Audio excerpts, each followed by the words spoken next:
Arnab asked Nirmala to keep quiet some time. Let him And complete. you saw, Mr. Ketkar, just hold on.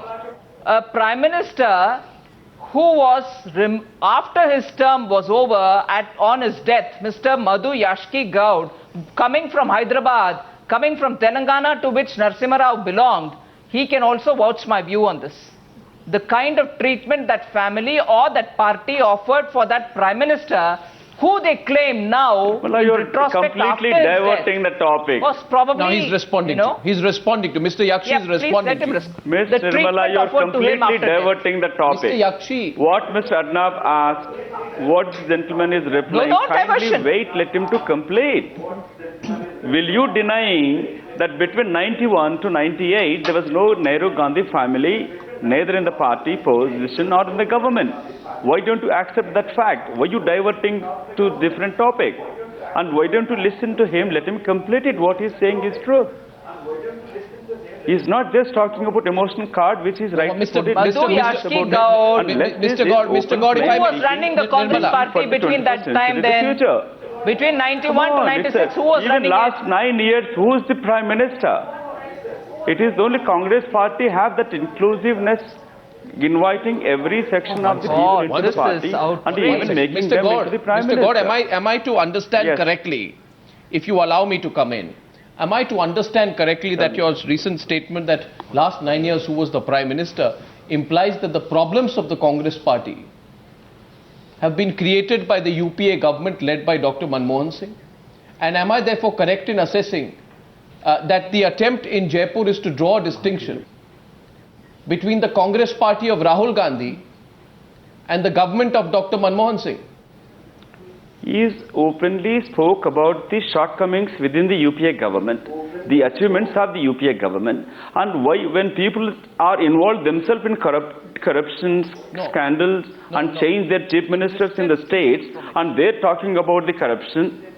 So it is, how can you say that he is trying to make a distinction, or how can you even say that he is trying to suggest that UPA is separate and Congress party going to be led by Rahul Gandhi separate? Madhu God, I would like to correct you. From my reading of the speech, he does talk. You are partially right and partially incorrect, Madhu God. You are partially correct when you say that he's talking of the achievements of the UPA government, to which I can draw the argument, does the hard selling of existing schemes really serve to be an answer? We've heard about MNRGA and all the government schemes many times in the past. The impatient when he talks about the problems of the youth, he talks about the problems in 1 minute, Madhu God. He talks about the problems in a system. He says the voices of 1 billion people need representation. He's talking about the problems in India's governmental system. He has not talked about UPA. My question was, is he drawing a distinction between UPA and Congress party even more aggressively than any Congress leader has done earlier? I want to get in at this stage. Rajiv Gowda, your hand went up many times. Naresh Gujral, coming to you after that. Answer that question. Is he trying to draw that distinction? Mr. Gowda. Rahul Gandhi was very, very fulsome in his praise of the UPA's achievements, and he even brought in the food security bill as one of the new initiatives that the party is going to come up with. I think his criticisms were focused on the party itself. The party organization is in dire need of tremendous change, tremendous overhaul, and he was pointing to the fact that there were no rules and regulations. There was a lot of change that was required to bring in, to make the party a fighting fit organization. So it's really that he was focusing on, and he's absolutely right in focusing on that. On the other point about UP and Bihar, look at the difference in the UP parliament election result. The Congress got 20 seats out of 80 out there, right? So there seems to be a different voting pattern and result at state level elections. There's a different result when it comes to a national election. And so what he's preparing for now will probably ensure that he will actually do amazingly well even in those states where the party is organizationally weak right now. Mr. Gowda, there is no doubt there is a smart political strategy going on here. The strategy is that before someone like Narendra Modi comes up and starts criticizing the system, become the voice of criticism from within. It's a smart political strategy. It might work. But I don't see an admission of that strategy so It's far. more than that. And I want to get in Naresh Gujral on that. Do you think in a way he's taken the wind out of the sails of any possible Narendra Modi rhetoric in the future criticizing the system, Naresh Gujral, by being the critic within? First of all, I think there was a lot of hypocrisy in making him the vice president. I wish they were more honest and designated him as a joint managing director of this company. It really is a two-member company with a lot of bonded labor. How can you say yourself? And the soap opera that we saw legacy and you're talking in Jaipur, where a lot of crocodile tears were shed for this 42-year-old young man, I feel very sad because I wish these tears were being shed for the plight of India and the poor Indians that have been misruled by this Congress government for the last 8.5 years. Both Rahul Gandhi and his mother have held effective power for the last 5 years.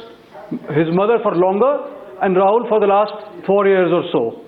So what is the change? If we wanted to bring in some change, if we had a vision, you're all saying that if we had some new ideas, he could have shown them for the last 4 years, rather than plunging the country into scam after scam, corruption after corruption, and reducing the plight of his party to this level where they have no other strategy but to put old wine in old bottles. Yes, Madhukar, you were saying something there. I wanted to go to the other panelists, but you are allowed to rebut. Go ahead. Gujral is just typical in an opposition leader speaking. He is himself inheriting his father's name, Gujral name, which he made him to be Rajya Sabha member.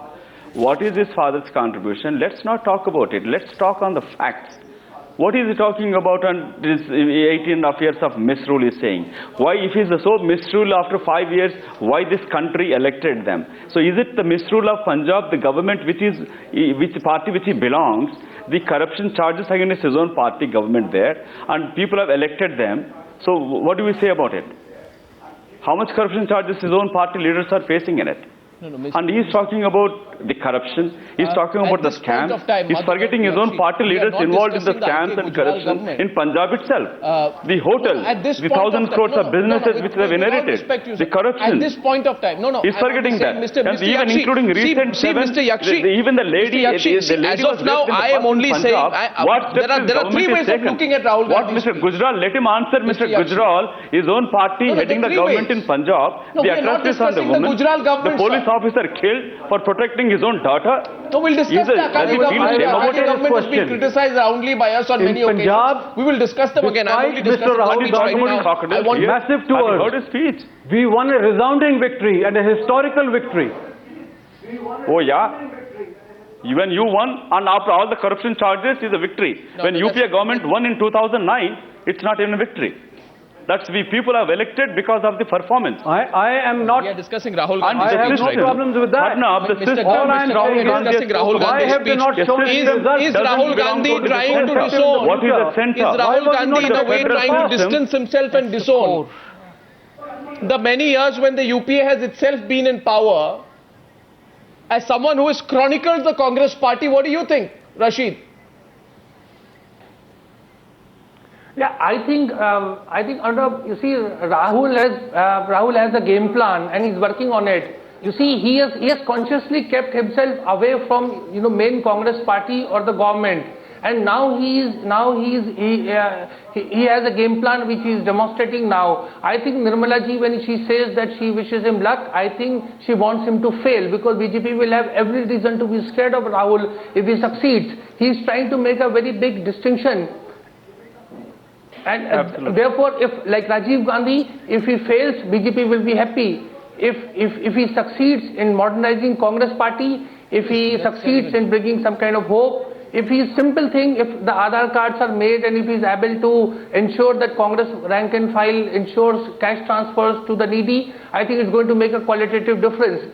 You see, Arnab, in politics, people want predictability. They don't want anything new or anything novel.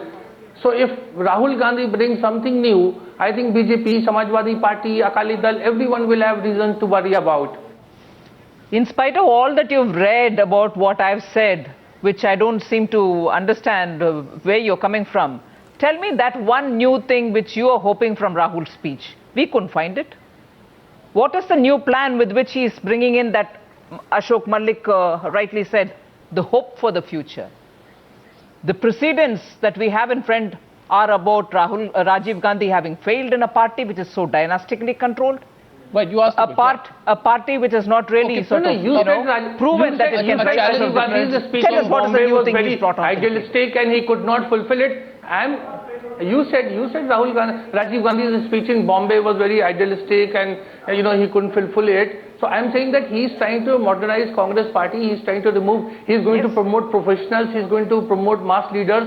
He says that he's not going to give tickets to people who have a habit of losing. He says he doesn't want to promote. He has not used that word. That's my word. That the ruthless wonders in Congress who are occupying very important position. If this power structure balance is shifted, obviously Congress will emerge as stronger. Every organization, whether it is Congress or BJP, it has the question is BJP wishes him good luck a third time. If you wish him a fourth time, then the BJP leaders themselves will get very worried. Nirmala Sitharaman, before I come back to you, Sabha, do you think he is, this is a path-breaking speech in terms of the public impact of the speech? It's path-breaking because of who he is. Not because there is this dynasty which has had this huge impact on the history of this country. So when Rahul Gandhi, when the latest member of the dynasty, the baton appears to pass to him. Done. And he plays to an audience. He has made an emotional... Audience. It's a ready audience. It's a willing audience. It's a ready audience. And Arnav, one thing I was just having... Arnav, just... a captive audience. Arnav, let me share the experience having just returned from Jaipur... Many of the journalists were crying let there. me also add this, that Rahul Gandhi was also facing a credibility crisis in the Congress party. There are these two games. One is this clamour, Rahul ji, aiye, There's no problem in the Congress party about his credibility. They were not sure whether this man will ever deliver anything. So politics is about these little moments of charisma and yet the Congress has no bright ideas beyond the dynasty. Sure. So I'm not even saying that he's hankering for it. Sure. Perhaps he's been pushed into it. Sure. Perhaps he's had no choice. We don't know. Sure. So at this point, there were 2 days when nobody was certain whether anything's ever going to happen. There were these ridiculous titles being conceived of by the media, about it. Then when it happened, since I happened to be there, sitting in the audience, he made a speech which, by my standards of what I've seen of Rahul's speeches, which are a lot, it was one of his best speeches. He is entitled to use emotion because of who he is. So do BJP leaders? So do BJP leaders. He used it, he used it effectively. There was a sort of naive honesty in what he possibly said. He sounded naive to practice politicians, but he did also try a little bit of idealism about power, which sounded nice. It was a nice thing to hear, except that it is weighed down by the cynicism of what have you been able to achieve. No, but that cynicism may be among journalists. My question is among the people. Among the people. Yes. I'm not talking about the captive Congress audience in that. Right. Among the people out there, do you think that is now going to be a game changer? Do you think it puts the BJP on a defensive? I know. I think he has a little bit more to do, but yes, it will put the BJP on the defensive. And I would just want to complete it with one more thing. It's not just about one very important point, Arnav, that you're raising. The system that he talks about revamping and breaking down, the system which doesn't allow people to move through. The question is, this is a system created by his party. Sure. India has largely been governed by the Congress party. Exactly. So it's a very sort of interesting, what is he talking about actually? No, so that's why I'm saying he's there in it, but then he's also talking like an outsider. And therefore, it is... But you should be very worried about that because he takes away your argument. No, why should I be worried about it? Because among the BJP voter, Nirmala, there will be a section which will say that, this man is not representing UPA 1 and 2. He has stood out and perhaps he's criticized his own, which takes... People who can discerningly think that far will also then say, what are the answers for the malaise which is prevailing in the last 9 years? So what if he follows this up with the answer? Giving answers? What if he follows this up with the answer? Let us hear him. Ashok Malik. Just one sec. 2 or 3 things. One, the perestroika which Rashid spoke about, which Rahul Gandhi is trying to achieve in the Congress, is a 20-year process. Elections are 1 year away. They're not going to happen in 1 year. He's not going to give tickets to only good people in the next 1 year. Politicians get elected on promises and not No, I agree, but not effective he's not follow-up going to give policy. tickets for 543 seats next year only to good, honest people who have wonderful records in public life. He will have to compromise. Everyone does. Okay. Having said that, please understand the last Congress rebel who left the Congress system, walked out and became Prime Minister was VP Singh. VP Singh walked out of the Congress. He walked out, went onto the streets and took that gamble. Rahul is not doing that, and I don't expect him to. You don't expect him to do not that. at all. Let's hear me out. He's very much an insider. Yes. So he is going to try and project himself as a game changer or as a changer within the system. Has he done that so far, or is it done this the first time? It's extremely difficult. He may well succeed, but it's a huge gamble. There's 10 years of anti-incumbency which he has to live with. So it's not. No, but what is his opposition?